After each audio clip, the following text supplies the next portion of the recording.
Sebastian Gorka joins us now, Deputy Assistant to President Trump. Sebastian, why would the media, I mean, if the President is accurate here, why would the media underreport so many 78 terror attacks? Stuart, it's not just these 78. If you look at the Site Intelligence Group, they estimated that since June of last year, there has been a jihadi attack somewhere around the planet every 83 hours. That's not what the media is portraying. Why they're doing this? I think it's pretty clear. Under the Obama administration, there was an approved White House narrative that there isn't really a terrorist threat. Al-Qaeda's on the ropes. ISIS is a JV team. And terrorism, anyway, it's not ideological. It's not about jihadists. It's about jobs for jihadis. So there was this narrative that was being politically pushed, and the majority of the media was just complicit. I think that's going to change, actually, Sebastian, and I think you're going to direct the change. I think it changed two and a half weeks ago, Stuart. I believe so. Now, the President was tweeting about Putin this morning. Here's the quote.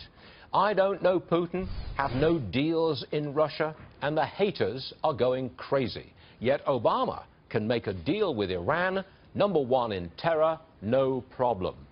What's your... You probably wrote that, but what's your response to it? I just think, again, let's have some honesty in the media. How have we forgotten the famous reset button that Hillary Clinton gave to Lavrov, the foreign secretary of the Russian Federation? How about that hot mic moment where the president whispered into Medvedev's ear, look, I have more flexibility after the election. Which administration was in the back pocket of Moscow in terms of flexibility and close relations?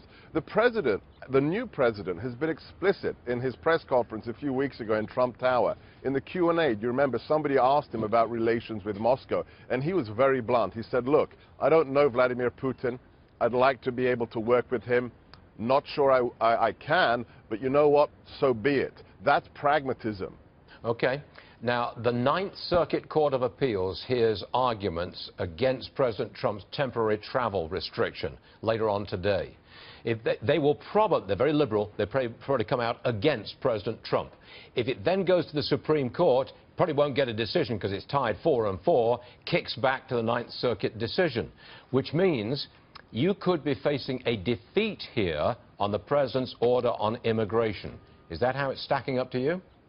Not at all. It's not going to happen, Stuart. I saw the executive order before it was signed by the president. It is absolutely watertight. The law from the 1950s, the more recent law, makes it explicit. It is the president's prerogative to create any kind of delay or moratorium on immigrants coming into the country, including refugees, if there is a national security need.